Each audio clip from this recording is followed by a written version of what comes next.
আসসালামু আলাইকুম রহমতুল্লাহি ওবরাকাতু। প্রশ্ন করেছিলেন রোজা রেখে টুথপেস্ট দিয়ে দাঁত ব্রাশ করা যাবে কিনা, ইসলাম কি বলে। আলোচনা বুঝতে সাথেই থাকবেন। যারা এখনও চ্যানেলটি সাবস্ক্রাইব করেননি সাবস্ক্রাইব করতে ভুলবেন না। রোজা বিষয়ক অনেক মাসআলা মাসাইল আমার চ্যানেলের মধ্যে রয়েছে, আপনারা দেখতে পারেন। আশা করছি উপকৃত হবেন। কারণ রোজা যেহেতু বছরে একবার আসে, আমরা যারা সাধারণ মুসলমান আছি তারা হয়তো অনেকেই জানেন না, অথবা অনেকে ভুলটা কাজে লাগান। এই জন্য রোজা রেখে টুথপেস্ট দিয়ে দাঁত মাজা যাবে না।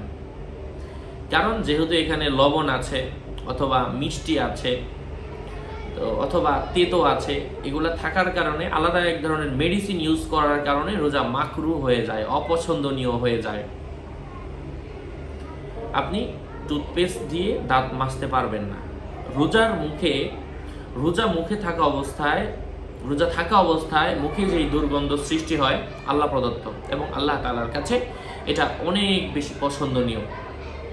এবং আল্লাহ পাক এটাকে প্রত্যেকটা জিনিসের প্রতিদান আল্লাহ পাক দেওয়াবেন, কিন্তু রোজার প্রতিদান আল্লাহ বলেন ওয়ানা আজজিবি, আমি নিজ হাতে রোজার প্রতিদান দিব। সুবহানাল্লাহ।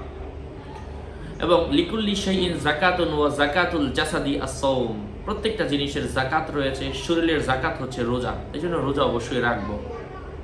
রোজা রেখে কেউ যদি মিসওয়াক ব্যবহার করে, তো এটা তার জন্য জায়েজ রয়েছে। এটা নবী রাসূল থেকে প্রমাণিত, হাদিসের মাধ্যমে প্রমাণিত। রোজা থাকা অবস্থায় মিসওয়াক করা যাবে।